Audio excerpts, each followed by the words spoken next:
you want me to talk in public. You want me to share my ideas and my thoughts with you all here. Do you know how scary that is right now? What if I fall over? What if this sick feeling that I have starts coming out? What if I forget what I'm going to say? What if you all think I'm an idiot? What if people actually just walk out? What if people fall asleep? What if I could help in the next 30 minutes to minimize some of those thoughts, to help you with a structure, and to give you some tips along the way that I've learned that helps me to stand here today and actually do this for you? That could be a 30 minutes well spent. So good afternoon, I'm Jenny Muhlwa. I'm Head of Learning and Development here at Sumo. And often people say, what is learning and development? And I scratch my head a little bit and I go, yeah, what is learning and development? I've really kind of thought about this, and I think for me, learning and development is about creating environments and opportunities and facilitating and designing spaces and workshops and presentations and areas to really allow upskilling and growth within the mind to create a better tomorrow. And that can be creating and designing a workshop. That can be creating and designing an SDC event and content. That can be thinking about coaching, mentoring. It can be creating and designing a presentation that creates some thoughts that can be taken away, that encapsulates an imagination to help create a better tomorrow. But I wasn't always like this, you know. I wasn't the kid at the front of the class, like, I've got some ideas, pick me, pick me, pick me. Wasn't me. I was the one at the back of the class. I was the one, I didn't want anybody to ask me a question. If I could just get through the day and get home, that was a day that I'd done well. And I remember one time that one of my teachers thought it would be a great idea to get everybody in the class to stand up one at a time. They would ask them a question, they would answer, and then they'd sit down.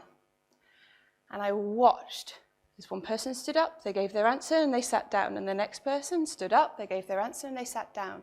And I started to feel this tingling in my feet of dread. And then it started coming up my calves, coming up my legs, into my stomach, and I could feel it until I was pounding in my chest when it got to 3 before me. And then I stood up. And I got asked the question and I froze. I didn't even hear the question. I was just like, I'm the girl that sits at the back of the class. You're not supposed to ask me anything. I'm supposed to hide all day and then I can just go home. And I was so grateful to my friend Jenny Bradley, who's sitting next to me, and she pushed a piece of paper with the answer on it. And I looked down with such relief. I was able to give the answer. I was able to sit down and I was able to get through my day, not having to do that again. And this all changed when I was about 15, and a different teacher invited me to come to an event, and she said, if you can't, there's a sort of an open event. It was to the whole class. If you go to this speaking event and you deliver a presentation, you are likely to get a good grade in English in this part of it. And I was pretty rubbish at English, so I thought I could do with all the help I can get. So I said, yeah, okay, this sounds like a good idea. I'm going to do this. So I had to think about, okay, I'm 15, what am I, something that I'm really passionate about that I'm going to deliver a presentation on, because I'm going to have to write something and all the rest of it. So of course I came up with Barbie. And I wrote this presentation around the perils of Barbie and the dangerous social constructs that creates for young women. And I spent this time really thinking about what that really meant, and I wrote this presentation, and this English teacher helped me with this. And as we started to get towards the event, that same dread started in my feet, and that same dread started up my legs and in my stomach, but it was much bigger than it had ever been before. And it got to a point where I wasn't sleeping. I felt so sick. I thought, what am I doing to myself? No, this is just ridiculous. I can't do this. And my dad said to me, what, you're just going to quit? He knew what he was doing. I didn't like what I was about to do, but I wasn't going to quit. So I went to the event. And as I sat there, I was listening to all these other people, and they talked with such ease and such confidence. And there were some talks that really resonated, and I was like, is that the topic or is that the presenter? what could I learn from that? How could I be more like that so that the next time I was having to do something, I wouldn't feel this same dread? And at that point in time, it sparked a curiosity in me that has lasted until today. In that moment, what was it about those people? What was it about those topics that stuck with me? And I started to look at this a little bit more closely. I started to take a look at comedians and the stories that they would create. Where was it? Why was I laughing at some and why wasn't I laughing at others? Their body language. What was going on that really resonated with me? Great talks that we all know. What was the cadence in those that stuck with me? And why did some others not? And all of this fascination ultimately led me to doing a neuro-linguistic programming practitioner course, where I really learned about how the brain takes on information and and the influence within that. And I'm going to share some of the learnings. This was a course that I did quite a while ago, but then, of course, I practiced some of the techniques that really resonated, and that's what I'm going to be sharing with you today. And this is like such a massive topic about public speaking. And I only have 30 minutes today, so I had to really kind of condense these into what do I really think will really resonate to give you some practical tools and tips to take away straight from today. So these are my 4 little gems, my 4 diamonds for you today. So the first one that we're going to be taking a look at is the structure of your presentation. The next thing, all around stories, your voice and body language, and finally, about how to prepare yourself to speak. So let's dig in to this first one, structuring your presentation.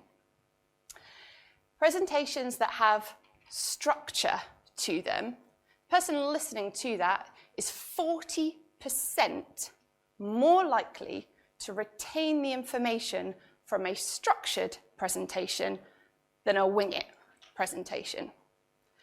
So my first hack for you today is to consider your structure, because my gosh, you've already increased it by 40% just by considering that. So there's lots of different ways that you can structure a presentation, and I've put one of my favorite articles on Dojo for you already to take a look at afterwards. If you search, I think, 7 most popular structures of presentation, it will give you those different 7 structures, and it will also give you links to TED Talks or YouTube videos so that you can see them in action to see which one resonates with you. But the one that resonates with me the most is this one, which is called the hook, meet, and payoff. And within the hook of this, you start with something that really engages your audience. So I didn't start with, hi, my name is Jenny, I'm from Sumo, and I've been with Sumo for this many years, and blah, blah, blah, blah, blah. I didn't do any of that. I started with some rhetorical questions. It's one of my favorite ways. So hack number 2 for you is starting with some rhetorical questions. And the reason for that is that you're not expecting anyone to answer, but your brain has already answered those questions. So whether or not you're actually engaged with anything that I was about to say, your mind is already, because you've asked the brain a question and it wants to answer it, even though they were rhetorical. I said, what if I could help to minimize some of those thoughts? And your brain went, yes, please. For anyone that was here in the talk for imposter syndrome with Lee, he took it a step further by getting people to raise hands. Who here? I don't know if you did this, but that's another technique. If you put your hand up, people, it's like Simon says, everybody else does it as well. Who here feels this way? You see it in church all the time. How do you feel like this? You see it all the time. So that's another one, if you really want to go. I'm not quite that confident, but that's what he was doing yesterday. So that's your hook. You've brought something in. So rhetorical questions are my favorite. You could make bold statements or you could make surprising facts. You start that off. That's your opener for that. And then you want to go into the meat of your structure of your presentation. And this is a very defined step-by-step. So the audience knows exactly where they are throughout your presentation. So you know that we've got 4 diamonds. You know right now that we're on diamond number 1, structure of presentation. You know exactly where you're at. You know that we've got another 3 to come because we're in the meat of this part of it. And then finally, the payoff. So at the end of your presentation, you have given a gift to the person, to the people in the audience. You've given a gift of shared experiences, of knowledge, of ideas that you've got. You want to hand that over, and you want to give a call to action. Here's the gift. What are you going to do with it? And it's thinking about, what do you want your audience to go away and do with that gift? What's the payoff at the end? But to help you with then thinking about, okay, so there's a structure, but what about the content within that meat of it, is first of all, to help thinking about these key questions. So who is your audience? What do they care about? What problem are you helping them solve? And how will what you have to say help them? Answer these questions, keeping them at the top of your mind, and sense check that with someone else. Here's what I think the audience is. What do you reckon? That's just what I did. The presenters here today got the opportunity to have a coach beforehand, and I took that opportunity, and I said to her, this is what I'm thinking.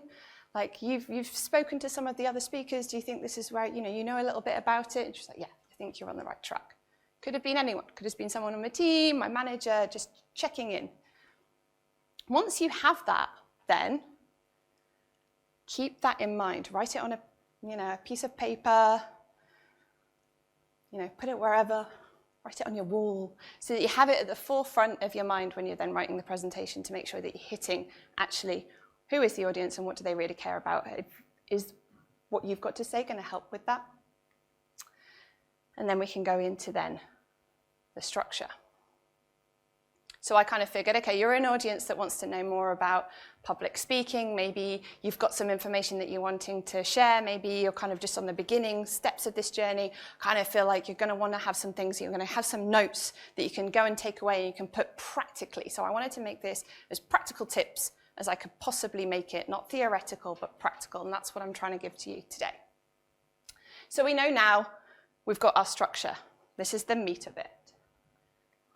And then within each of those steps, you can break it down further into thinking about supporting materials. Because it's not enough for me to say, so it's a really good idea to structure your presentation. That's number one. Great. Number two, you'd be like, give me something around that.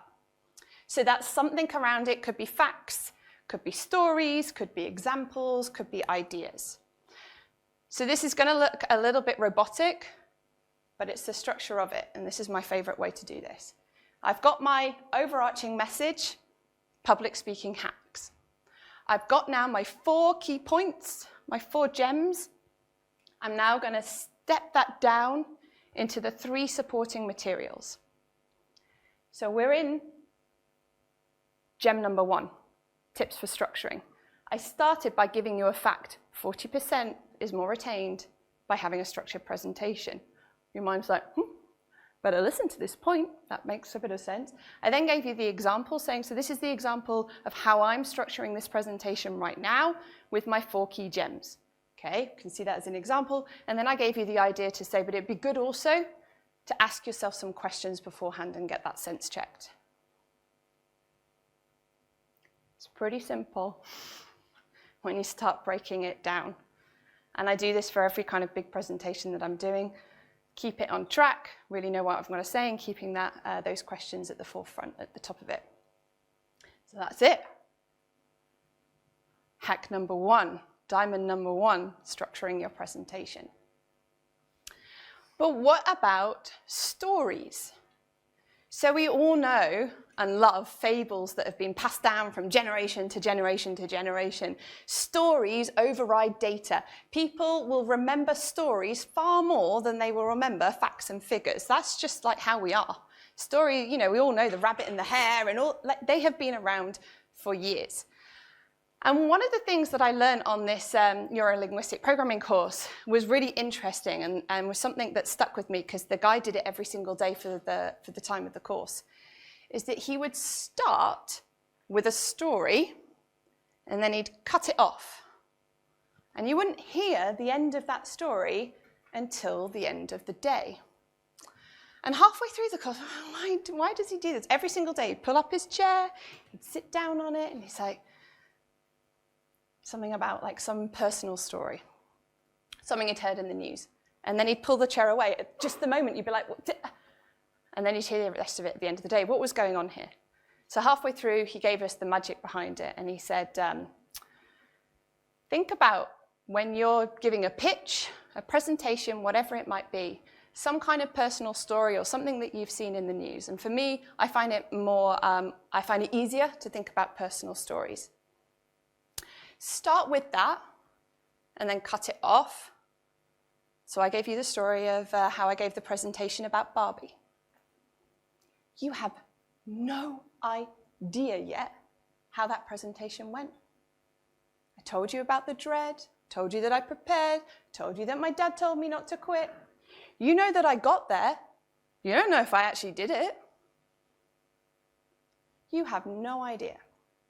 But what's happening now is your unconscious mind is continually searching in my presentation for the answers. So whether you like it or not, your unconscious mind is still engaged with what I've got to say because it is searching for a resolution. But I'm not going to give it you yet. I'm going to give it you at the end of the presentation, and that's my hack number 3. Start with a personal story at the beginning, cut it, and then wrap it at the end, because the unconscious mind will be going crazy searching for answers throughout the rest of it. So that's the hack. Give a personal story as an intro, cut it, and then resolve it at the end. But how about your voice and body language? Well, it might be surprising to know that the non-verbal communication dominates verbal. So what I mean by this is I have spent a long time really considering the words that I'm going to say here today, but actually what you hear is only 7% of that. 38% of what you're taking in is the tone of my voice, and 55% is the body language. And that, I realized, was when I was looking at all these presentations, and the ones that stuck were the ones that were using the body language and the tone of voice. It wasn't actually the words. I could be telling you something incredibly interesting that could change the rest of your life, really. But if I'm not going to say it in a very interesting way, you're really not going to take very much away from it. Whereas I could be saying something that is absolutely rubbish, that will do absolutely nothing for the rest of your time, but it will stay forever. The words only matter 7% of the time. So it's worth considering your tone of voice and your body language. So again, I've put onto Dojo my favorite TED Talk for this, that is called How to Speak So That Others Will Listen. And within that, Julian talks about kind of the richness in your voice. Where are you talking from? Are you talking from your diaphragm, your chest, your throat, how that sounds different, how the ears like to hear different sounds and the way that you present and how it takes that information in. But he also has some practical tips that we're going to try today. So this is where I'm going to ask everybody to stand up. Stand up. I'm not asking anyone to come to the front. Just stand up where you are. Stand up, stand up, stand up.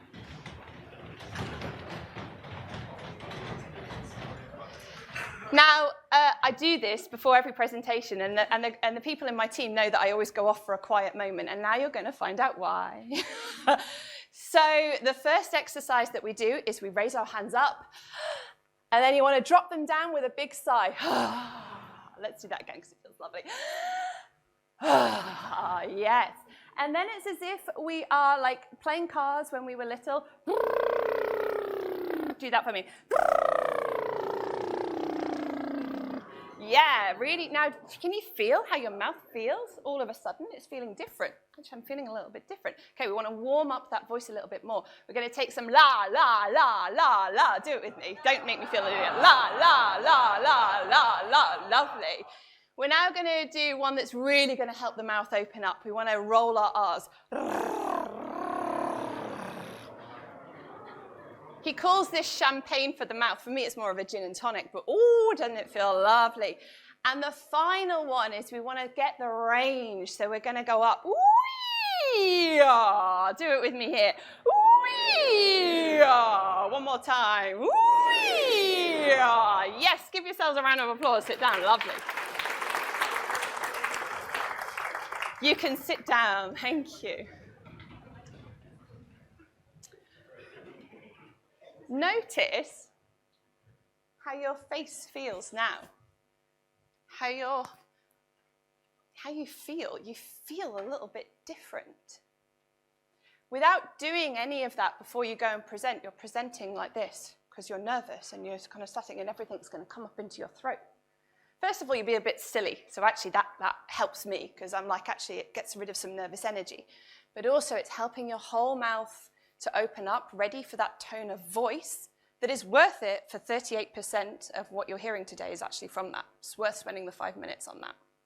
It's great that we're working from home because I do it all the time before any important Teams calls, so it's much better. So warm up your voice. It is worth it. But what about body language? We saw before 55% was through body language. So, you know, like I said before, I was the girl at the back. I didn't want anyone to talk. And when I started to talk and I started to have to do it more, I was very, very fast and I would do this a lot. And so and I try and get through as quickly as I could, because then if I got through it quickly as I could then just sit down and actually the information had been given, but then I could just kind of sit down and that was that. And I still, when I am really nervous, revert back to that, revert back to this. You'll see, like particularly this hand, just I don't know what goes on, but then it just starts going. And I go really fast. And this is one of the things that I had to practice so much, and it is still uncomfortable for me, and I'm still continuing to practice. But again, this is one of the things that I got taught on this course that I continue to try and refine. And this was around thinking about a very simple exercise to help with this that will then help you with your presentations, is to think about 3 stories. And they don't have to be very long, and you can practice this with people in your project, your friends, those in the pub, your family. Taking 3 stories, and one you want to say really fast with lots of energy and hand movements, and how does that kind of, how does that work? How does that feel, and how does the audience react to that? And then you want to take a second story and you slow it down a little bit. You slow down your pace and you slow down your body language. And finally, your third story you want to make as still as possible with your arm movements and as quiet as you can while still being heard with the tone of your voice. So I'm going to give you an example of this. So my first story is when I was in New Zealand, and I decided it'd be a great idea to go up into a plane and jump straight out of it. So it was starting to be sunset, and off we went up into the plane, and I could see we were going higher and higher and higher and higher, and I had someone like, you know, strapped to my back, and they suddenly opened up the door, and the guy went, 1, 2, 3.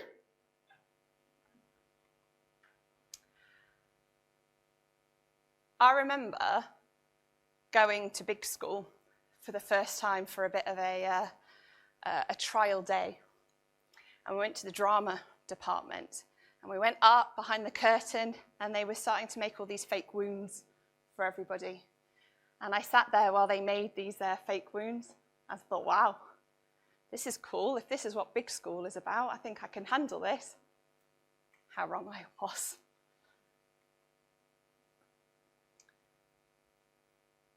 My final story is of my wedding day.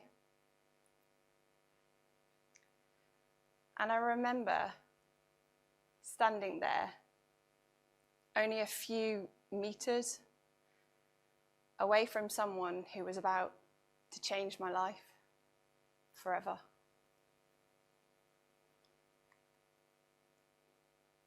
Quiet and still can be just as powerful as big and loud. And when you're thinking about this in your presentation, when you want to think about where do I want that energy and where do I want my key points to be soft yet powerful. So that is my hack for body language. Practice those things and then start to think where you want to weave those in to your presentation. And then finally, preparing to speak.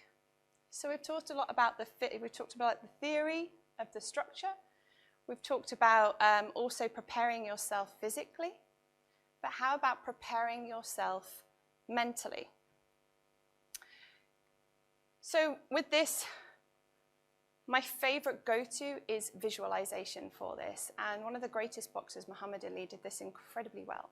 He would train super hard for the ring physically, but he would also train incredibly hard mentally. And he would start to visualize how he was going to come into the ring. He would visualize how he was going to win and how that would feel, and he would visualize the crowds cheering.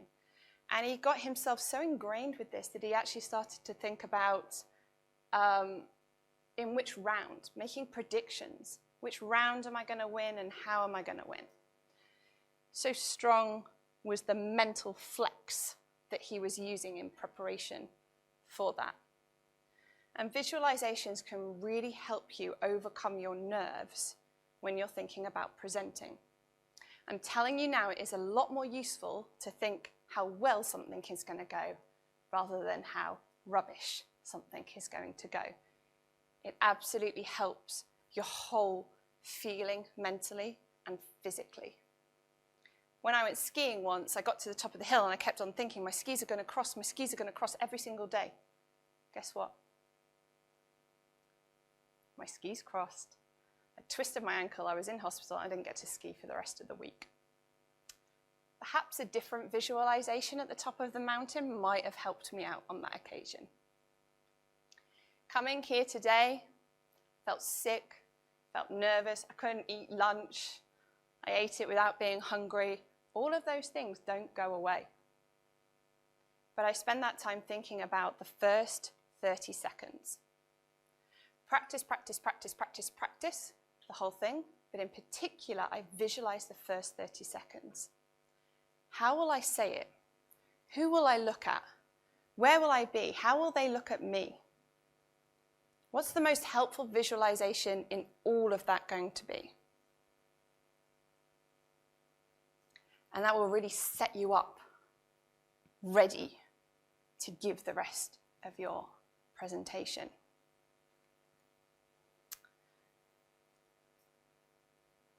At that event, I walked up onto the stage.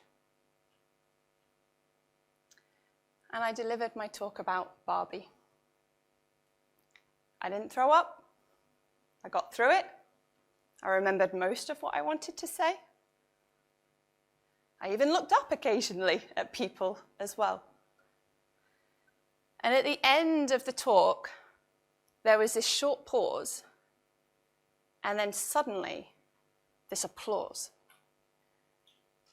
And for the first time, the girl at the back that didn't want to be heard and didn't want to share her learnings was heard. And actually, it had been resonated. Some of the stuff had resonated with people. And I stand here today now at the front saying, I've got something to say, I'll share. And I did a chat with Mark Washbrook, sitting right there in the center, that's on Dojo. And we talked, there was something that Mark said that really resonated with me. He talked about the astronomer, Chris Hadfield, that had gone up in the space station and had taken photos while he was up there. Amazing photos while he was up in the space station. And while he was up there, he then came down and he had a choice to make.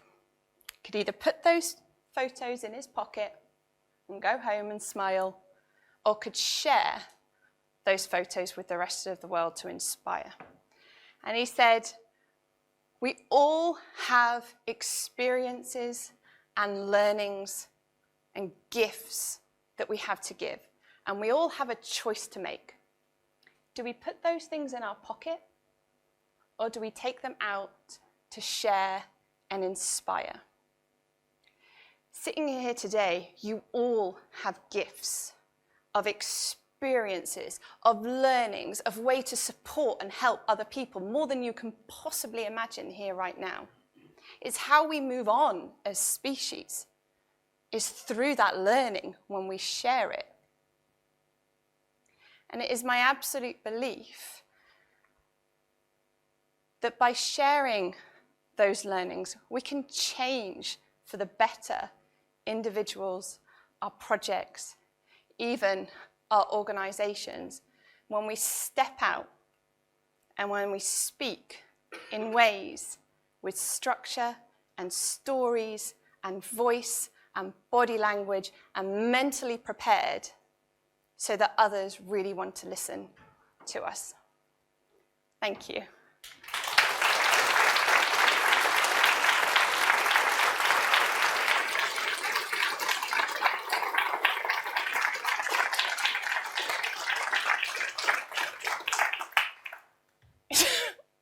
was like, can we pass around the mic? I was like, could you run? So has anyone got any questions? Yes, we'll just wait for the... Sorry, this is on a bit of a negative note, but how do you deal with something happens wrong in the moment, halfway through a speech, there's like a catastrophe, or the tech all goes wrong, or someone walks out, or God knows what happens. In that very moment, how do you deal with that? So, do you know the amount of people that have walked out on what I've got to say? Like, heartbreaking. And do you know what? You build a resilience to it. I've tripped over. I've not had things work. I've forgotten slides in between times, and you're like, oh yeah, there's that one as well. I think, first of all, learning to laugh at yourself, not taking it too seriously. The majority of the people are with you. That person also might have walked out for all sorts of reasons. They might not be in a good mental space. They might need the toilet. They might just want a drink. They might need a headache tablet. Your mind is like, that was rubbish. People are leaving. Oh my God, what am I going to do about this? Actually, it could be for all sorts of, it can be for all sorts of reasons. And I've also found that sometimes when I've gone and chased people and I go, why did you leave? And they're like, oh, I was feeling claustrophobic, I was feeling really hot, whatever it might be. But also, some people might just leave because actually it didn't resonate, and that's okay. Not everything that I've said today will have resonated with everybody. Hopefully, most people will have taken something from it, and that's kind of okay as well. Not all the games that we create resonate with everybody. But if it resonates with enough people, that's good. Thanks.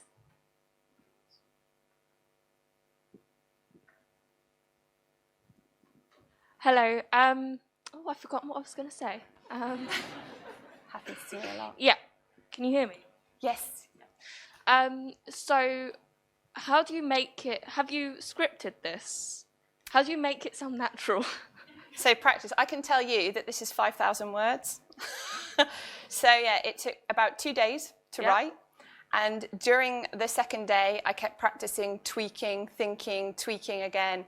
I go on walks, I think about it. It's great that we've got lots of spaces to walk around here. I was up until 1:45 last night, practicing. Looks natural. I'm not a natural. I'm not a wing it person. It's practice. Thank you very much.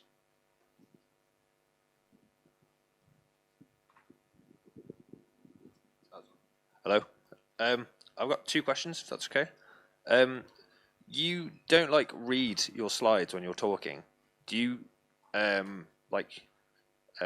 memorize what you're saying, or do you write a script and then memorize that, or? Yeah. So for me, I know that there are people that can see, that look at bullet points, and that's what I did with the Barbie talk. I had bullet points. What I found was, and I did that a couple of times since, because that's what you do, you have bullet points. I found that the words would just jump around because I was so nervous, and also I was so nervous that I'd be shaking as well, and I found that that was then putting me off even more. So for me, my coping mechanism is to write it as a script and then learn it as a script. Now, it's probably not every single word within that has been conveyed today, but that's how, for me, I'm able to process that, memorize that, a bit like a song, you know? You kind of get the lyrics, and then you keep on singing the song until you know the lyrics. It's a bit like that. My other question was, can those techniques be applied to more mundane sort of presentations, like, I don't know, if you're doing a presentation about numbers or Excel sheets or whatever? Yeah, absolutely. So everything that I do is scripted. I mean, the team laugh at me because it's literally, if I'm doing a workshop, it's literally scripted. Hi, I'm Jenny. Every single thing is pause. Everything is scripted. Even when I'm thinking about a more important meeting, I block out kind of some time beforehand to really think about those key messages. Who is the audience? What do they care about? What have I got to say that's going to help them, keeping them at the forefront, and thinking about what is it that I'm going to say, not necessarily scripting everything out in that position, because if it's like a 15-minute meeting, but I still do it for that, and I still practice that first 30 seconds for at least 5 minutes before I go into the meeting. Thank you. Do you have any specific advice for presentations over like Teams or video calls where you don't have the kind of body language? Yeah, so you can still use the tone of your voice and you can still slow it down and speed it up. So, you know, you've still got this going on, you can still see body language. So within Teams, you can still be saying, so what we're going to be doing is da-da-da-da, and then when you want to really get your key points over, you can still bring it down, this to this.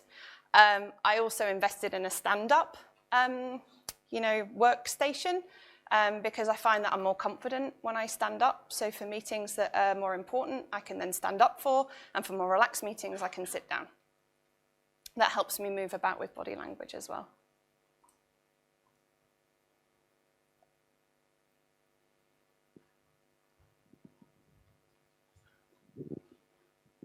Hi.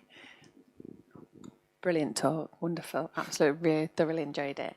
So obviously you talked about the journey that you've come on from not enjoying it to being scared to where you are today. And, you know, I think you're so engaging as a speaker that it's so difficult to not enjoy it from where we're sat. And you talked about, you know, still being nervous as you walked in and all the preparation. When you get up there, do you enjoy it? Can it be an enjoyable experience if you get all these steps right? Yes, it can. So, yeah, and do you know what? Speaking to lots of the speakers today, they said the first couple of minutes, they were like, could you tell I was nervous? I was like, before. And some you could and some you couldn't. They hit it really well. And then all of them said, I really enjoyed that. I'm really glad I did that. All of them before today was like, I don't know why I've signed up for this. I don't know why I've signed up for this. I don't know why I've signed up for this. Every single person has said, I really enjoyed that. Thanks for giving me the opportunity, or thanks for reaching out, or et cetera, et cetera. So absolutely can. And every single time there's growth. There's things that I've done today that I'm like, I'd do that differently next time. I continue in this journey of growth within that, and I think that's also the enjoyment within it is also the growth that you can experience through that as well. But yeah.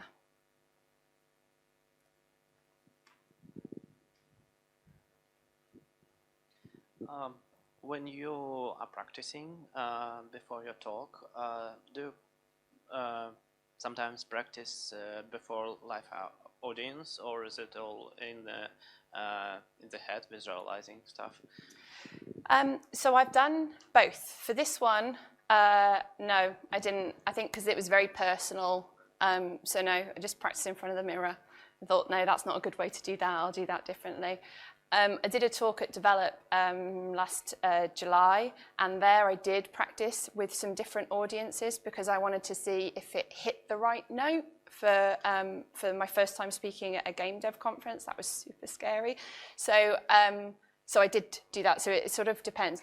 My natural stance is to do it myself because I feel really silly, and then it's like, well, now it's too late.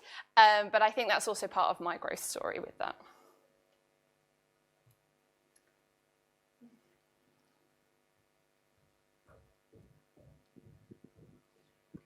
Sorry, hi again. So how do you make sure you don't strain your voice from talking so much? And another one that's kind of similar, how do you make sure you don't say words such as, you know, or like, or along the way, and like mitigate as much, you know, fluff as possible? Yeah. There's probably something that I said throughout it that No. You said like amazing about 3 million times. Like I think everybody has that kind of thing that they say. So first of all, that YouTube clip does talk about kind of exercises for bringing it down. And so one of the things is when we're nervous, we particularly talk in our throat, and that's where that can tire incredibly quickly. And also when we're talking up here, actually, it does sound quite nerve-wracking as well, because you're up here and it's quite squeaky. But that's where we tend to talk from when we're nervous. So it's taking in, where you can, like 4 breaths in, and 6 breaths out. That already will start to calm you as much as possible. And then where you can, start thinking about, okay, you can feel it when you're starting to talk into your chest, and you can feel it when you start talking into your diaphragm. So actually your diaphragm will expand while you're breathing. But of course, when you're nervous, you start speaking and breathing from here. So again, it's breathing deeply down here. So do like the yoga that is offered to all of Sumo. I definitely recommend for all of this. You'll start to breathe through your diaphragm, and using those techniques really helps you to even get lower. Once you get lower, you start to ground. Your whole body starts to ground itself, and then you don't tire as easily. There was a second question in that, sorry. Yeah, it was about saying things like and the little quirks, how to minimize them, because obviously when you're nervous, you automatically start to say and Yeah. And I think it still comes down to practice. Like we were saying before, did you script this? So I scripted that, and then this is where I'm off script. Can you see how many are going to fall into this now? That you start to know what you're going to say. In terms of then those questions and answers, it was actually a tip that I was given for interview practice, was to always take a breath, which I'm really bad at. I'm still, again, on a growth journey with this, is to take a breath before every answer. And actually, this was in an interview, so that if you didn't know the answer, it wouldn't seem strange that you were taking a breath, because the answers that you did know, you'd already taken a breath. But I think that breath also stops some of that, because that's what we naturally. So what I think I would do is, you just taking that breath gives your mind the time to speed up to get to where you want to. Thanks.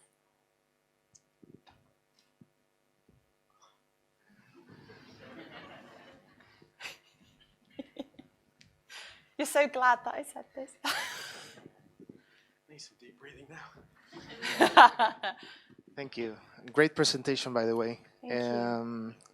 Any advice when you had to talk about bad things or difficult stuff? Because obviously it changed everything, I guess. Mm-hmm. So I think, again, it's thinking about who is your audience, what do they care about, and what will you say? What is what you're going to say going to help them? So when thinking about delivering bad news, it's also the why behind that. Why is that needed? You're probably not going to be all excited about it. So what we're going to do is change everything that we've done. We're going down this road now. Surprise! But really taking in that medium tone and that slower tone, allowing that time for it to be processed, but for you to really understand the why behind it, and for you to be able to get behind that. Because if you don't know that people will see through it. So when it is that, it's thinking, okay, so my team really care about this direction or this feature, and we're having to drop it or whatever that might be for X, Y, and Z reason. So what's the good within that? What's the why behind that? And what are the things that I can really get them behind with my voice and my body language to say, but I'm here for you. I know things are going to change. I know that we're going to go through a bit of a transition, but I'm here with you. These are the reasons why.